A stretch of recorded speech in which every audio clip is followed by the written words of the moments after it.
If this upload gets 40,000 likes, I will jump a vehicle over my Lamborghini Aventador. My $300,000 Lamborghini, I will jump over it.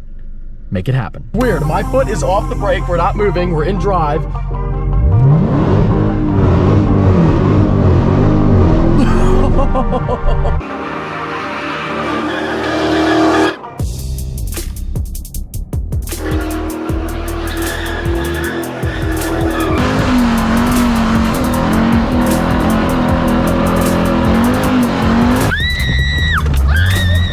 Oh my.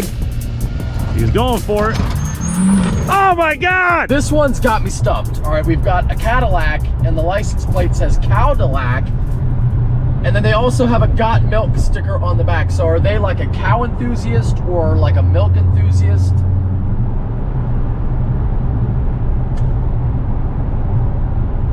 I don't know. The really cool thing about the new Hellcats is they have been making minor adjustments to these cars. If you go into SRT, you can see 717 horsepower. Oh, I pressed it. It was meant to be. And they also have features like this in race options. You can go into race options, activate or line lock. We could do launch control, but activate line lock here. Press and hold, continue to hold okay, release brake. Okay, now this is weird. My foot is off the brake. We're not moving, we're in drive.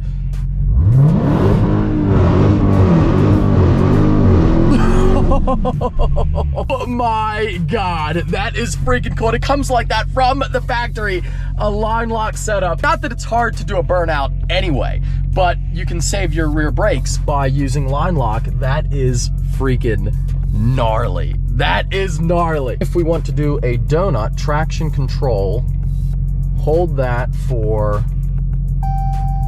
7 or 8 seconds. Okay, we should be good. Give it a little gas and then let off the brake.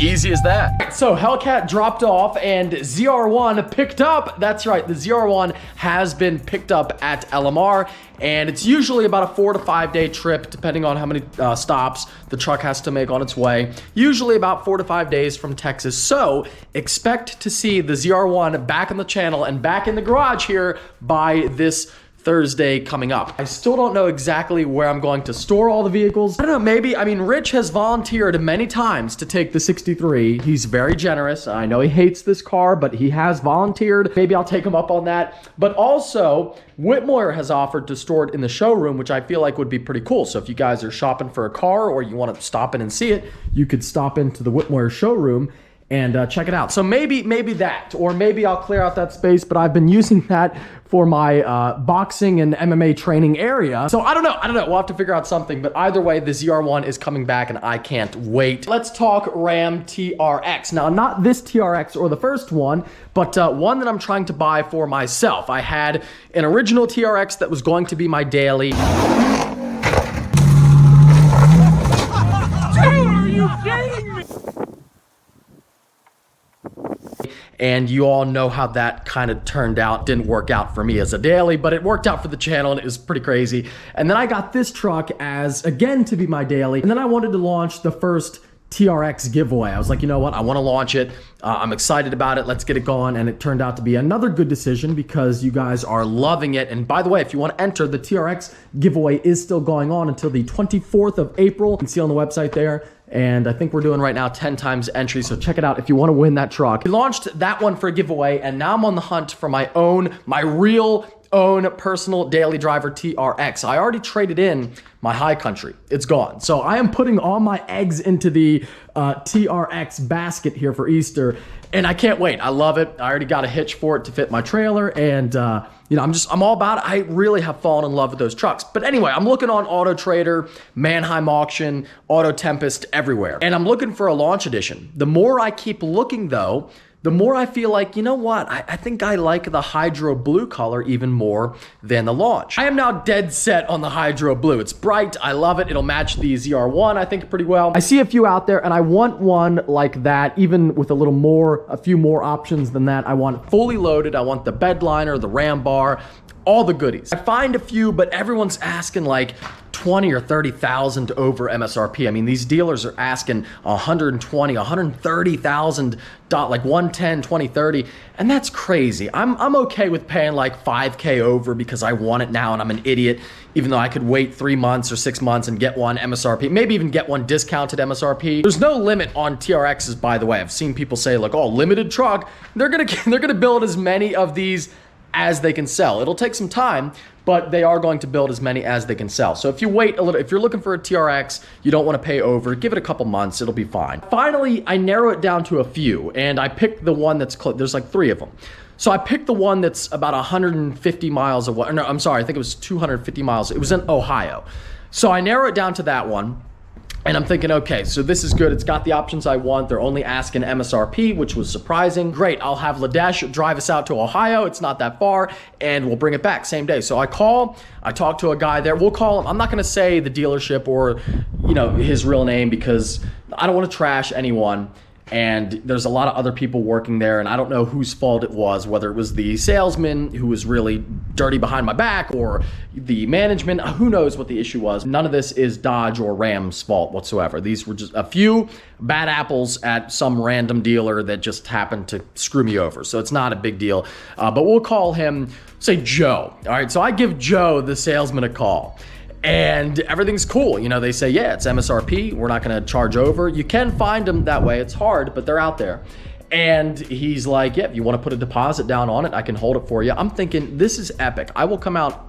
First thing tomorrow morning, I'll wake up and come out there, or I'll get a plane ticket and go myself, I even thought, because Ladesh had class.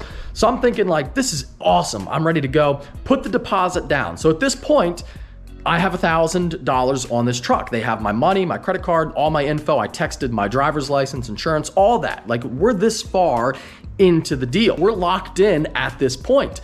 And it's like 3 p.m. So I'm thinking, all right, I'll wait until tomorrow. I don't have to fly out right now. The deposit is down. I don't have to worry about someone else buying it anyway. The deposit's down, and I couldn't get there before the dealer would close. So I'll fly out tomorrow morning, and that's what I told Joe. And we're good to go. He wanted a certified check. So this is where this actually saved me. He said he wanted a certified check. I'm out of town. They don't know who I am. Not the YouTube thing, but like they wouldn't, if it was a local dealer who knows you, you might be able to do a personal check, but they have no idea who I am. They don't know me. I'm not local to them. So they want a certified check. No problem. I'm paying cash for the truck. I'll write a whole check. The whole truck will be on one check. And I'm thinking, all right, so I got to get to the bank before 5. I called Joe back. I'm like, all right, I got to call him. I got to figure out what the exact dollar amount is so I can go to the bank and say, hey, I need a certified check for this amount. So I call the dealership. I didn't have Joe's like direct line. When I called, the secretary answered, and then she put me through to a salesman who happened to be Joe. So I call back, and she picks up again right away and say, hey, I just got this deal done with Joe over the phone. Can I talk to him? So she pauses for it's like a weird pause. And again, at this point, I wouldn't have thought anything nefarious is going on. So none of these red flags kind of came up to me. Just like a pause, and she's like, oh, he left for the day. Do you want me to have him give you a call? I was like, well, sure, I need this info, but if you could have a manager call me or text me or something, before 5 p.m., I have to get this done. But sure, that's no problem. So she hangs up pretty quickly. I'm not sure where to go. I need this info. I have about an hour to get it. And I can't go tomorrow morning because my flight is going to leave before the bank even opens. So I can't do, and I want to get it, I want to get this taken care of. I want to have everything ready to go. I can wake up and leave and get this truck. A little bit of time goes by, and I'm thinking, all right, well, I have to call again because I need this number. The bank is going to close. I got to get it. So I call back to the dealership, and this time I get nothing. Now, again, it really hasn't been all that much time. So I'm assuming the secretary is there. And it rings. I think they see my number, and she doesn't pick up. So clearly there has been some instruction there to hey, if this guy calls, don't answer the phone. I get nothing. It goes to voicemail. I hang up. I call right back. Nothing. So I'm now you know, I've got 3 calls into the dealer. One was a quick like, okay, and then hang up. And now my calls are being ignored. I'm thinking, okay, wait a minute. I sent him a picture of my driver's license on his personal cell phone, or what I thought was his cell phone, what I was pretty sure it was. And I text him, I say, hey, Joe, this is Mike. I need the dollar amount for this check. I'm trying to get it, you know, get back to me as soon as you can. I hear nothing. At this point, it's like 4:40. So I got about 20 minutes left to get into my bank and get this check. So I'm thinking, all right, I got to call Joe's number. And I don't know if Joe is just oblivious or an idiot. So he's deliberately ignoring my text, but he answers the call. So I'm thinking, hey, Joe, I need the dollar amount for this check so I can go into the bank and get it. And he answers, he's like, oh yeah, good. Let me talk to my manager. I think something came up. So I'm like, what do you mean something came up? But again, at this point, I wasn't like, I would have never thought the deal was up or something was going on. So he comes back, he says, yeah, unfortunately, I was going to tell you, but somebody else came in and bought the truck. Well, Joe, what was the point of the deposit? We already did the whole deal. And what is even going on? He's like, well, don't worry, we'll give you your money back. And I'm thinking, well, yeah, I assume you'll be giving me my money back. Otherwise, this isn't going to be a phone call. It's going to be a lawsuit because that's insane. I'm not really super worried about the money right now. I want to know what happened to my truck. Like, we had a deal. Well, management said that this guy's here now so he can take it, and unfortunately it doesn't go to you. So like I can't even explain how weird and like unprofessional and bizarre this whole conversation was. I've never had this happen before. I also know one thing in the back of my head. I'm like, there's no way somebody else walked in and bought that truck at 4 p.m. Like, that didn't happen. So for whatever reason, they're being sketcy. And at that point, I don't want any part of the deal. If they're already acting like this, that's my sign to get out. There are other trucks. I can get another one. Who knows what nightmares lay ahead? God forbid I fly out there and they do something else. Like, I don't want any part of it. So I'm like, all right, Joe, give me my money back. And thanks for wasting my time. There were other words thrown in there, but I was upset. I mean, I was like, what the heck? You got my info. You took my money. The truck is ready to go. And all of a sudden now you're telling me somebody else bought it. Just weird. So I get back to looking, right? So I'm looking again. Then I see the same truck listed again, but relisted for higher, for $5,000 over MSRP now. And I'm thinking, okay, there's no way that's a coincidence. That's deliberate. I look up the listing, same VIN number and all, same truck. So I'm thinking, okay, they realized that they could have gotten more money out of it and just screwed me out of the deal, which if they had said, hey, management wants to get $5,000 over, the sad part is I would have been like, all right, fine, I'll pay $5,000 over. I want the truck. I'll come get it. But they relisted it, and I was even going to call back and say like, hey, what is the deal? But again, it was really just at this point a waste of my time. I don't want to deal with people like that. But it was I had never had it happen where somebody took my money already and then canceled the deal. Like, that's pretty screwed up. I was upset for sure, and that's really, really weird. So I would watch it. Just be careful. I would watch out, and I guess having a deposit down on something means absolutely nothing. Begs the question though, if they were ignoring my calls, which I think it's pretty obvious they were, and Joe was ignoring my text, but he answered my call, which I think was an accident. I don't think he meant to. I think he, personal phone, he just answers calls. He didn't really notice it was my number calling.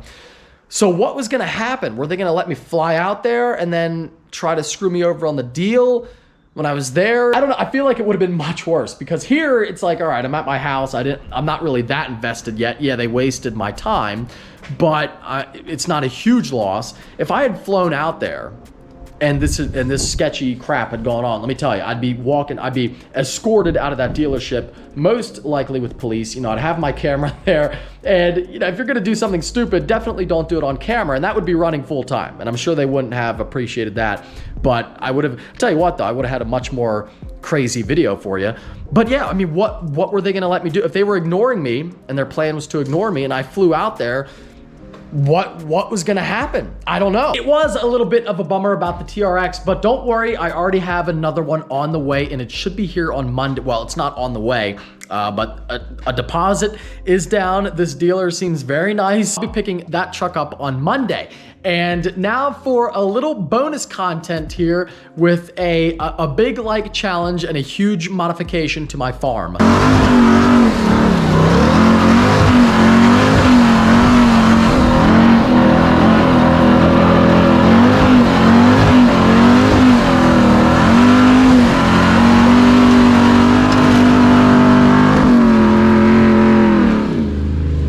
a minute. We don't want to destroy the worm habitat.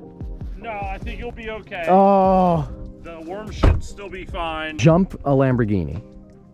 Now, jump a Lamborghini? I didn't No, hear I'm sorry. I should specify jump over a Lamborghini. Yeah. I think jumping a Lamborghini would be better. I think you're probably right for views, but my bank account says otherwise. I like this already. But it kind of is already slightly set up for ramping, I felt like. I think this is good enough. I think the whole property's set up for ramping. Yeah, I think just sit it there. Yep. Start over there with the Toyota and just come right at it, and you should definitely Got like a reverse landing ramp. Yeah, I agree. We are destroying the worm habitat and the grub worm population, and it's so sad to see it. You know, you don't want to destroy the worms, and there's maybe mosquitoes and flies, and you never know what lives here. And I certainly don't want to be on the environmental people, on their bad side. So I might have to get some government permits because I'm moving dirt around. So I'm sure I have to get a permit, and I have to go through the EPA to make sure that the worms are okay. Like the worms, I think have to okay the project. So the government is going to ask the worms, and then hopefully they say yes, so that I can build the ramp. Back in the Toyota, and I love this little car. I'm really still not sure why I love it, but it's not anything crazy, but it's so much fun. It's so little. And here we're off-roading. I've got a 4-wheel drive button there, which I don't think I need yet, but I feel like this is going to be great. Got the tractor rolling up. I'm really gonna jump this Toyota. Like, it's one thing to jump a Raptor or the TRX, you have a lot of truck there to protect you. This thing is like a tin can. It's like in a low gear. Yeah, it's like crawling. Wow, that's pretty cool. So we've got a diff locker. I can't wait to, all right, let's try it out on the climb here. Let's try out our diff locker. I think it'll go right up and over because this is what this thing is made for. It's made, small off-roading. That's what this is good at. I think it will. I think it'll go right up.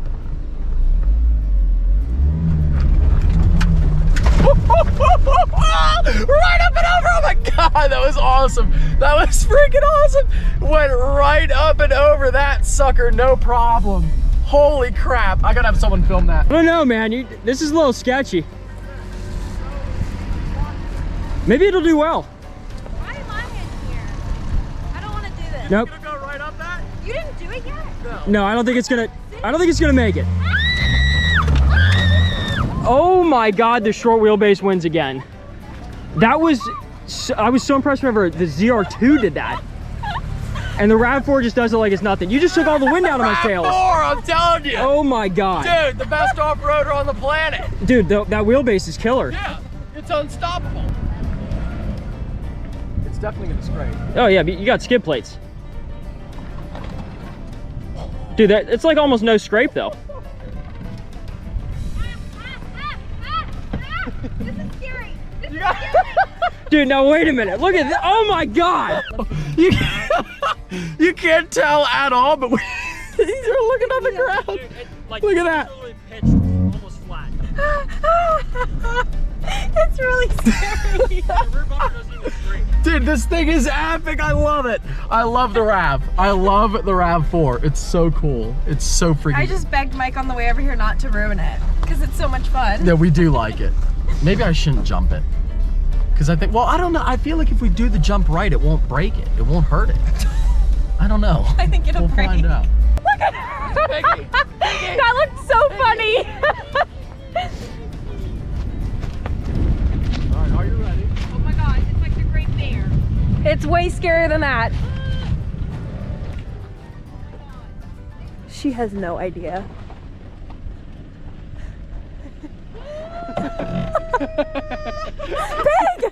Babe, don't let her fall out. Drag race here. All right, first gear, rev it up. Oh wait, I need this hand to shift. Okay, here we go, and yes! we are flying! Oh my God, we are flying! The great thing about driving in a field is that even if you're doing 40, you feel like you're going a million miles an hour. And I feel like the jump now is looking very, very nice.